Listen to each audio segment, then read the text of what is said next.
fue exactamente así. Yo empecé a dibujar en temprana edad. Enseguida tenía una vecina que era cubana, la señora Rosalía, y enseguida siempre me traía libros de Goya, libros de Velázquez, de los que no he aprendido nada, como se puede ver, pero sí que he hecho alguna referencia últimamente, y me traía cosas para dibujar, me enseñaba cómo se tenía que utilizar los lápices, los colores, cómo se combinaban los colores, me decía que, en aquellos momentos ella me decía que los dibujantes de cómics eran pintores frustrados, imagínate, y que tenía que ser un gran pintor en el futuro. Lo que pasa es que no le tampoco mucho caso a la pobre señora Rosalía, pero bueno, apostó por mí en un principio. A partir de aquí es que a mí se me dio consumir muchos tebeos, luego ya te hablaré en ese caso de los referentes, ¿no? Avanzado el tiempo, habiendo acabado COU, habiendo acabado los estudios, iba un poco perdido, iba probando carreras y tal, pero mientras tanto yo había ido enviando cartas con dibujos, o sea, a los correos de los lectores de Comics Forum, sobre todo, de todas las editoriales. En todas las editoriales he publicado cartas de fan, y además las tengo guardaditas y hay algunas cosas que me muero de vergüenza como alguien las encuentre, Dios mío. Bueno, la cuestión es que yo tenía que ser soldado, o sea, yo me apunté en la Academia Militar, pero mi bisabuela, que era muy vidente, dijo, oye, antes que nada, vete allí, vete a la Academia Militar de Zaragoza y mira a ver si te van a coger, porque había una previa, una academia previa en la cual tienes que estar un año para luego poder acceder. Desde hoy serás el recluta patoso. Cuando fui para allí me dijeron que, lo que ya he explicado 1000 veces, que tú eres de letras y tú eres medio asmático, o sea, tú aquí vas a tardar 2 años en entrar a la Academia Militar si entras, y que después ser sargento y vete a talar. Y papá me dijo que no, que yo de sargento nada, que yo teniente o no salía de allí. Así que me volví para aquí, empecé a buscarme la vida estudiando algunas carreras, pero además cayó la breva de que fui a coger unos originales a la editorial Forum, pues tenían toda fui como un fan, tenían toda la redacción llena de mis dibujos, los que acompañaba con las cartas. Y ahí me ofrecieron trabajo como humorista, así empezó todo. Pues en aquella época, a ver, yo empecé como todo, con Mortadelo y Filemón. Y te diré una cosa, anécdota, doy clases en bibliotecas. Y en estas bibliotecas, siempre cuando el primer día llego, tengo niños desde, pues yo qué sé, desde 8 años hasta 11, 15, 14 años, casi preadolescentes, ¿no? Y les pregunto qué es lo que leen más. Y me dicen, Zipizapi, Mortadelo y Filemón. Es increíble. Lo mismo que yo leía hace 1000 años. Exactamente por lo que leía a lo mejor hace 30 años. Y son lo mismo que leen ahora, que son lo que les compran los padres. En aquella época yo empecé leyendo lo de siempre, Mortadelo y Filemón, los libros estos de Bruguera que eran medio novela, medio cómic. Superhumor.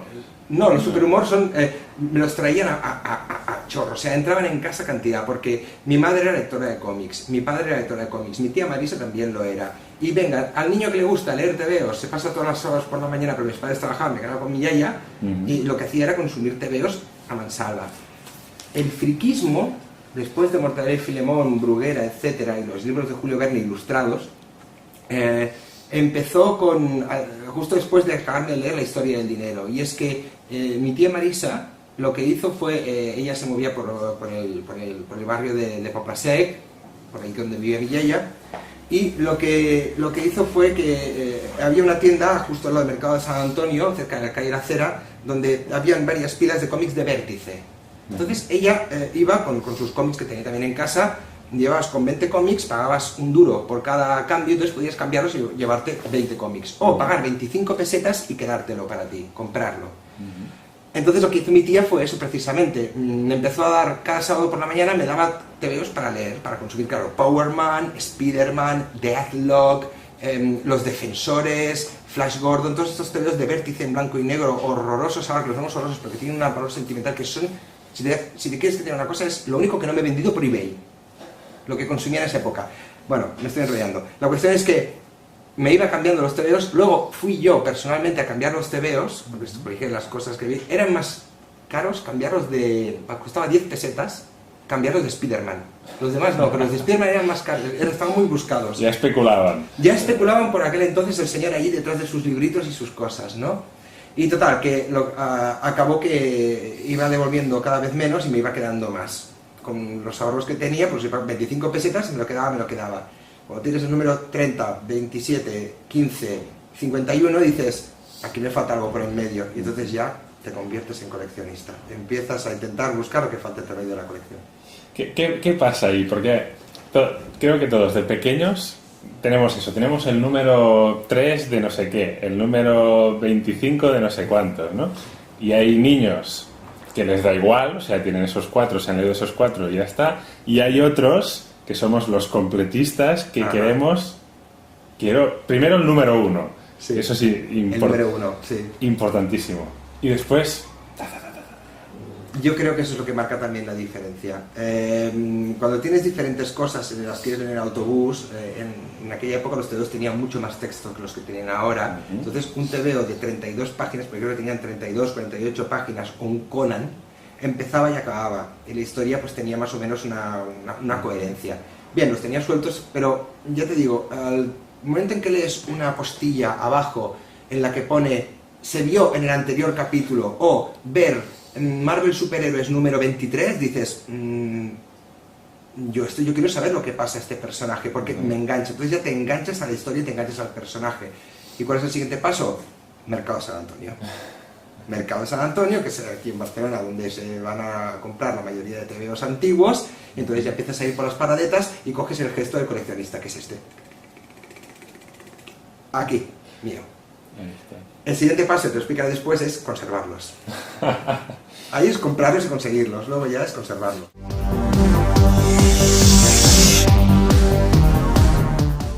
Pues había intentado, ya te digo, pues, encontrar un poquito de cuál era mi futuro laboral y cuál era la carrera que tenía que estudiar. Lo que pasa es que al entrar en Planeta, primero como dibujante, yo había hecho unas tiras que se llamaban Fan con Nata, que lo único que hacía era explicar autobiográficamente lo que era ser un fan. Pero no desde un punto despectivo, sino desde un punto mítico, épico, con toques de decadencia, ¿vale? Que lo que hace es que el fan es el protagonista y el fan mola, ser fan mola. Ya llegaremos al presente, donde ser fan mola mucho y hay muchos fans que han salido del armario, pero por aquel entonces eras el niño que leía en el patio, que los curas te quitaban los tebeos, que dibujabas y que hacías fanzinitos con los amigos. ¿Qué tenemos aquí? ¿Un jodido bromista? ¿Un bufón? Planeta significó encauzar mi vida, entre comillas, directamente encauzar mi vida. Yo iba estudiando las cosas, pero iba haciendo artículos para ellos. Quería ser periodista, pero yo hacía crónicas para el Festival de Cine de Sitges, donde pasé también de hacer cola en las taquillas o de intentar conseguir alguna cosa o de ver alguna película a acreditarme en el festival. A responder los correos de los lectores a los que yo había escrito, con un lenguaje que no era presuntuoso ni iba de altivo, sino que hablaba con el mismo idioma que la gente que me escribía entonces a mí. Por lo tanto dije, bueno, pues igual me tengo que dedicar a esto y dejar de pensar en ser militar, ¿no? Y sí, efectivamente se me olvidó todo y bueno, fui más o menos creando dirigiendo la vida más hacia la publicación, hacia el mundo de la edición, tanto industrial como forma fan también de ganarme la vida y convertir pues eso, lo que era mi trabajo, en un hobby.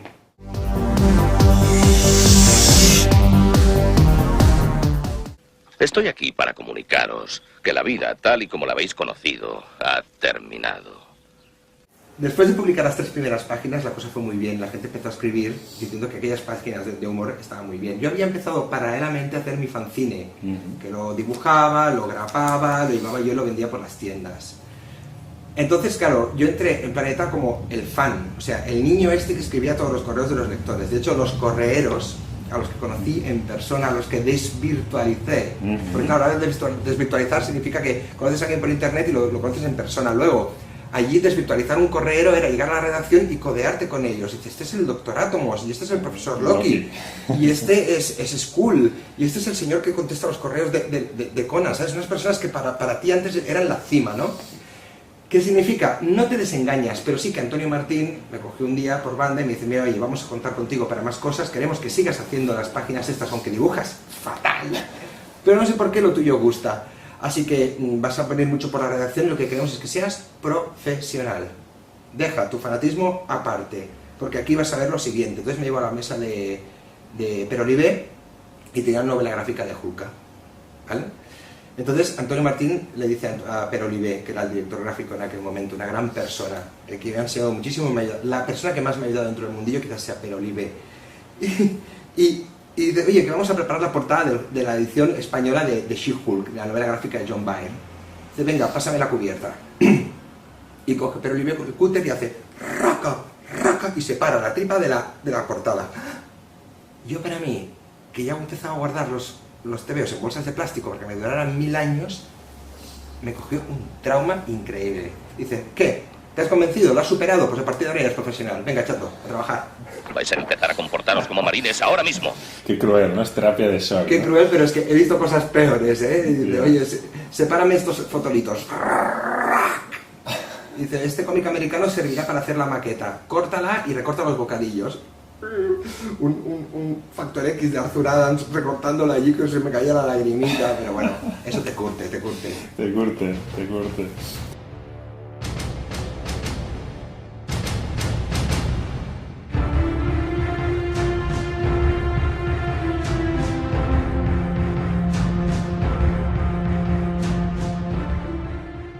Cubana, la señora Rosalía, y enseguida siempre me traía libros de Goya, libros de Velázquez, de los que no he aprendido nada, como se puede ver, pero sí que he hecho alguna referencia últimamente, y me traía cosas para dibujar, me enseñaba cómo se tenía que utilizar los lápices, los colores, cómo se combinaban los colores, me decía que, en aquellos momentos ella me decía que los dibujantes de cómics eran pintores frustrados, imagínate, y que tenía que ser un gran pintor en el futuro. Lo que pasa es que no le hice tampoco mucho caso a la pobre señora Rosalía, pero bueno, apostó.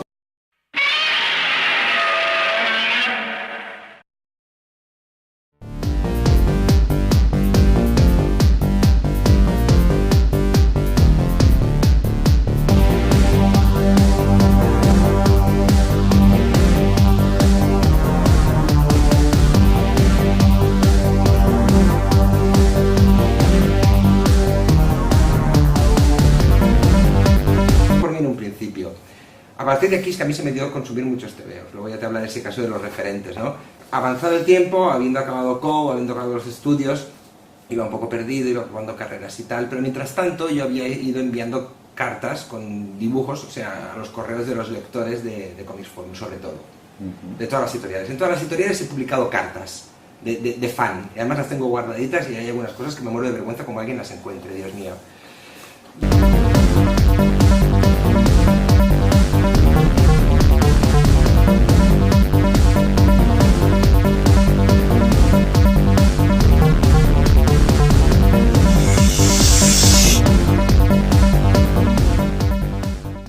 Fue exactamente así. Yo empecé a dibujar en temprana edad. Enseguida tenía una vecina que era... Bueno, la cuestión es que yo tenía que ser soldado, o sea, yo me apunté en la Academia Militar, pero mi abuela, que era muy vidente, dijo, oye, antes que nada, vete allí, vete a la Academia Militar de Zaragoza y mira a ver si te van a coger, porque había una previa, una academia previa en la cual tienes que estar un año para luego poder acceder. Desde hoy serás el recluta patoso. Cuando fui para allí me dijeron que, lo que ya he explicado 1000 veces, que tú eres de letras y tú eres medio asmático, o sea, tú aquí vas a tardar 2 años en entrar a la Academia Militar si entras, y que después